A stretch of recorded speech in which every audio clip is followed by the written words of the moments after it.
I had an amazing time creating this piece in Lucie's class, Collage Go, Explore Paper Collage. It is such a fun class, and what a great way to use all these decorative papers that I have been creating and collecting and saving over the years. So I started by going through my collage paper stash and pulling out papers that just made me happy and I felt were fun and interesting. And then I'm following Lucie's project using the circles. She has a couple different variations in the class that you can play around with. But in this one, you cut out a ton of circles that are the same size. So I cut one out to a size that I liked, and then I just started using that as a template as I worked through my stack of collage papers, just continuing to cut circle after circle after circle until I had a really fun stack of collage circles to play with. And then I decided just to use a regular sheet of white mixed media paper because I wasn't sure what I was going to do with the background.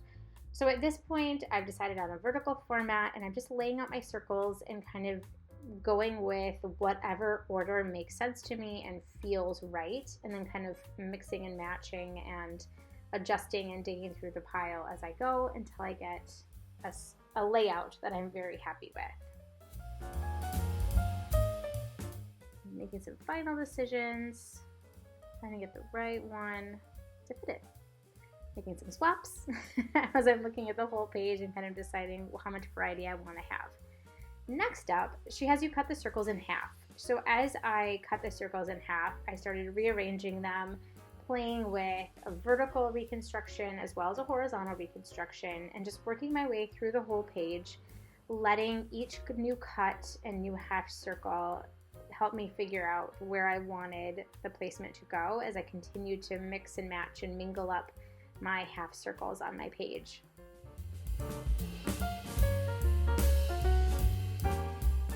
And then I sort out the final half circle pairing to wrap up this stage of the process. And now it's time to glue all of my half circles down. I'm just using a regular old glue stick, and I've got a sheet of scrap paper on the side so that I don't have to worry about a glue mess on my desk. So just going through, gluing each half of the circles until eventually I get all half circles glued down to the paper. I am making some minor adjustments because I've unofficially created a 3x4 grid with my circles and half circles.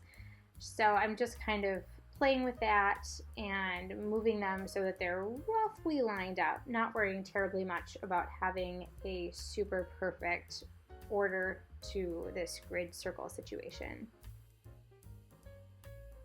And then after I get the last half circle glued down, I flip it over and kind of burnish the backside so that all of the half circles are well attached to my background paper. And now it's time to get out the fun mixed media supplies. Lucie shows you a really loose, fun way to approach this step of the process. And I'm just using my intuition, my own personal aesthetic, the materials that I have on hand, in this case some brush pens and some fine liner and a Posca pen, to start filling in whatever makes sense wherever it feels right. And I'm not really consciously worrying about repetition or balance or, having things evened out. If I do this kind of mark in this spot, having it in another spot, that just kind of is something that I am always subconsciously thinking about as an artist. But I really didn't have any preconceived notion for where this project was going to go. And there's definitely been some moments along the way where I was like, oh, okay, this might not be something that I absolutely love in the end as an artwork, but I'm really having fun creating it. And being super loose, not being terribly careful with it. At this point, I decided to start tracing the circles with the Posca pen just to give them a pop. Again, they're not perfectly lined up half circles. I didn't do any specific measuring, or I wasn't very careful with the gluing step for here. And they're not even necessarily perfect circles as far as how I cut them out. So this part's a little wobbly and wonky, but I love it. I love the pop that it gives it at this current stage off the white of the paper. So I just kind of kept going with that idea and then finding other areas where I wanted to add in some outline sections and some of those, parallel lines like I started in the beginning. And it's really just a matter for me as a mixed media artist of taking pauses, looking at the piece, and figuring out what it is asking for next and what I want to do in my creative play. There's really no rhyme or reason to it other than trusting my intuition and having a good time.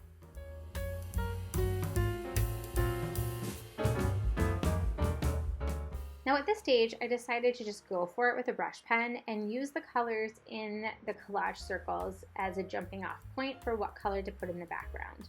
I had not planned on coloring the background. I was kind of thinking I would just leave it white and let the color of the circles be the color of the piece, but it told me it wanted some color in the background. So I decided to listen and let my artwork guide me. So anywhere that I'm seeing bits of yellow, I'm using my yellow brush pen to kind of pop in some yellow areas. And then I'm gonna kind of look for the next color. Red was the next one I wanted and I came to, and I loved the red in that bottom left half circle. So I decided to pop that in there. I was a little concerned about what was happening where the brush pens met, because I do like to fade out colors often, but I decided this was a piece for fun. This piece was all about the process. So I just said, okay, I'm not gonna worry about that. I'm just gonna keep going. Then I pulled out my blue and started popping that in the upper right-hand corner based off the colors that I saw in that section. And then here I am now starting to kind of think about where I can repeat things, but also still letting the circles and half circles dictate what colors go where, as far as, you know, the limitations of the colors that I have on hand. I was going to start blending. That's where I decided to, instead of extending the yellow upward, I decided to go over that yellow section with the orange, because I really loved the fact that there was some orange kind of hiding in that piece in the middle section there, and then getting out my green. So I'm using the limitations of a limited brush pen color palette, because those are the ones I just happen to have down in the studio. My regular set is upstairs. So, and luckily, or I don't know if it's luck, I ended up having colors that fit with parts of the piece that I was working on. But really, this could have gone another way. I could have ended up with different colors if I had been creating this piece, you know, with different art supplies on hand. So I'm finishing in these sections with green, just creating some nice color blocking in the background. And the interesting thing is, I was nervous that a colored background would compete or it would add a lot of noise to the piece, because the texture papers are so detailed. Like, there's just so much going on. They're very busy collage papers. But actually, they're not. Like, they're actually kind of giving a unification and yet a rest to the eye. At this point, I'm searching for a fine liner that isn't dried out and one that is black.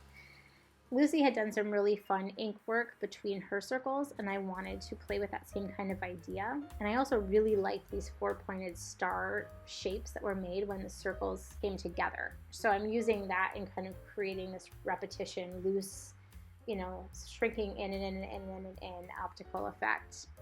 But again, super rough, super, you know, super scribbly, just letting it be imperfect and fun. And I'm doing that for all of the different sections in the background, which then also unifies the whole background, even though it's blocks of different color. So once I finished that up, I did notice that my circles were a little off-centered, and that was bothering me. So before I finished up the final ink techniques in the background, I decided to trim off my two sides so that the circles had a balanced space between them and the outer border of the paper.